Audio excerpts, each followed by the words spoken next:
പത്തനംതിട്ടയിലെ കനത്ത മഴയിൽ ആറന്മുളയിലും ജലനിരപ്പ് ഉയർന്ന സാഹചര്യമാണ്. പമ്പാ നദിയിലൂടെയുള്ള മലവെള്ളപ്പാച്ചിൽ അതിശക്തമാണ്. ആറന്മുള വള്ളസദ്യയുടെ സാഹചര്യത്തിൽ ഭക്തർ ജാഗ്രതയിലാണ്. ആറന്മുള ക്ഷേത്ര പരിസരത്ത് നിന്നും ദേവൻ MP ആണ് വിവരങ്ങളുമായി ചേരുന്നത്. ദേവൻ, മുൻ വർഷങ്ങളിലൊക്കെ ഇതുപോലെ സമാനമായിട്ടുള്ള സാഹചര്യം ഉണ്ടായതാണ്. അപകടങ്ങൾ ഒക്കെ ഉണ്ടായിട്ടും ഉള്ളത് ആണ്. അതുകൊണ്ട് തന്നെ വലിയ ജാഗ്രത വേണ്ട ഒരു സാഹചര്യമാണുള്ളത്. ഇപ്പോൾ എങ്ങനെയാണ് അവിടെ? ഇപ്പോഴും മഴ തുടരുകയാണോ? ആറന്മുളയിൽ ജലനിരപ്പ് ഉയർന്ന സാഹചര്യമാണല്ലോ. അപ്പോൾ എന്തെല്ലാമാണ് ജാഗ്രതാ നിർദ്ദേശങ്ങളായി സ്വീകരിച്ചിരിക്കുന്നത്?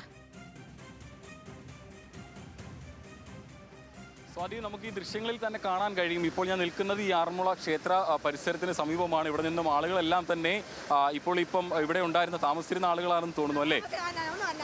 അങ്ങനെ ഈ പറയുന്ന പോലെ തന്നെ ആളുകളെല്ലാം തന്നെ ഭയത്തിലാണ് ഒരു വലിയ രീതിയിൽ. കാരണം കുറച്ച് മുൻപ് വരെ നമ്മൾ ഇവിടുന്ന് അങ്ങോട്ട് പോയ സ്ഥലമാണ്. പക്ഷേ അങ്ങോട്ട് പോകുമ്പോഴുണ്ടായിരുന്ന ആ ഒരു വെള്ളത്തിൻ്റെ വരവല്ല ഇപ്പോൾ.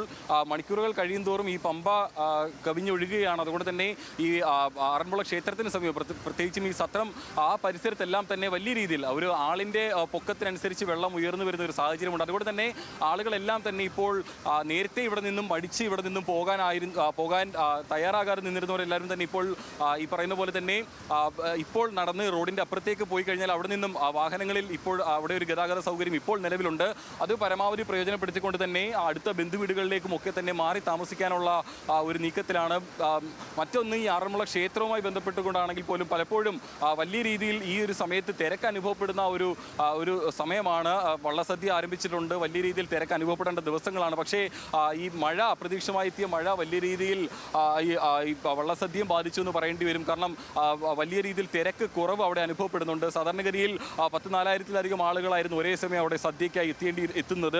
പക്ഷേ ഇന്നിപ്പോൾ അവിടെ വളരെ ചുരുക്കം ആളുകൾ മാത്രമാണ് ഈ ക്ഷേത്രത്തിൽ അതിൻ്റെ ഈ വള്ളസദ്യ കഴിക്കാനായിട്ടും മറ്റുമൊക്കെ എത്തുന്നത്. നേരത്തെ തന്നെ മുൻകൂട്ടി ബുക്ക് ചെയ്തുകൊണ്ടാണ് പലരും ഈ പറയുന്ന പോലെ തന്നെ വള്ളസദ്യയ്ക്കായി അവിടെ എത്തുന്നത്.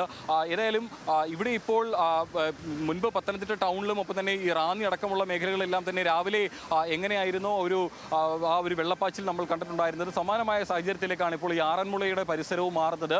പ്രത്യേകിച്ചും ഈ പമ്പ കരകവിഞ്ഞൊഴുകുന്നത് വലിയ രീതിയിൽ ഈ വെള്ളം ഇങ്ങോട്ടേക്ക് എത്തുന്നു. നേരത്തെ ഇവിടെ ഉണ്ടായിരുന്ന ആളുകളോട് നമ്മൾ സംസാരിച്ചപ്പോൾ മനസ്സിലാക്കിയത് ഈ വെള്ളമെല്ലാം തന്നെ കുത്തിയൊലിച്ച ഈ റോഡിൻ്റെ ഇടതുവശത്തേക്കുള്ള വലിയൊരു പാടശേഖരത്തിലേക്കാണ് പോകുന്നത്. കഴിഞ്ഞ ദിവസം വരെയും വറ്റി വരണ്ട് കിടന്നിരുന്ന പാടശേഖരമാണ് ഇന്നലെ രാത്രി പെയ്ത ഒറ്റ മഴയിൽ ആ പാടശേഖരം മുഴുവനായി വെള്ളം കൊണ്ട് നിറഞ്ഞു. അത്രയ്ക്കും അധികം വെള്ളമാണ് ഇങ്ങോട്ടേക്ക് എത്തുന്നത്. അതുകൊണ്ട് തന്നെ പരമാവധി ആളുകൾ, നമുക്ക് ഈ ദൃശ്യങ്ങളിൽ കാണാൻ കഴിയും, പരമാവധി ആളുകൾ ഇവിടെ നിന്നും മാറാനുള്ള ഒരു ശ്രമം കൂടി നടത്തുന്നുണ്ട്.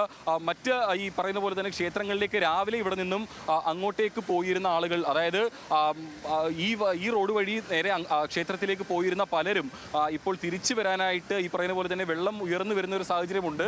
അതുകൊണ്ട് തന്നെ തിരിച്ചു വരാനായിട്ട് ബുദ്ധിമുട്ടുണ്ട്. അതുകൊണ്ട് തന്നെ എത്രയും വേഗം ആളുകൾ ഇവിടെ നിന്നും അങ്ങോട്ട് മാറുകയാണ്. അല്ലെങ്കിൽ ഒരുപക്ഷെ ഇനിയും അടുത്ത മണിക്കൂറുകൾ വീണ്ടും കടക്കും തോറും തന്നെ വീണ്ടും ഈ ജലനിരപ്പ് ഉയരാൻ സാധ്യതയുണ്ട്. ജലനിരപ്പ് ഉയരുന്നതിന് അപ്പുറത്തേക്ക് ഈ വെള്ളം കുത്തിയൊലിച്ചാണ് എത്തുന്നത്. അതുകൊണ്ട് തന്നെ ഈ റോഡിൽ കൂടെ നടക്കാൻ പോലും വലിയ പ്രയാസമാണ്. ഒന്ന് കാല് തെറ്റിയിൽ കഴിഞ്ഞാൽ ഈ ഒരു ഒഴുക്കിൽ പെട്ടുപോകുന്ന ഒരു സാഹചര്യമുണ്ട്. അതുകൊണ്ട് തന്നെ നമ്മുടെ ക്യാമറ പേഴ്സൺ എല്ലാവരും സുരക്ഷിതരായി തന്നെ നിൽക്കുക എന്നുള്ളതാണ്. ആ ദൃശ്യങ്ങൾ കാണുമ്പോൾ വളരെയധികം ഭീതിയുണ്ട്. വെള്ളം അത്തരത്തിൽ കുത്തിയൊലിച്ചാണ് വരുന്നത്. അവിടെയാണ് ആളുകളെ മാറ്റി പാർപ്പിക്കാനുള്ള ശ്രമം ഒക്കെ നടക്കുന്നത്. ആളുകളെല്ലാം വീട് വിട്ട് ക്യാമ്പുകളിലേക്കൊക്കെ മാറുകയാണ്. ആ വിവരങ്ങളാണ് ദേവൻ നൽകിയത്.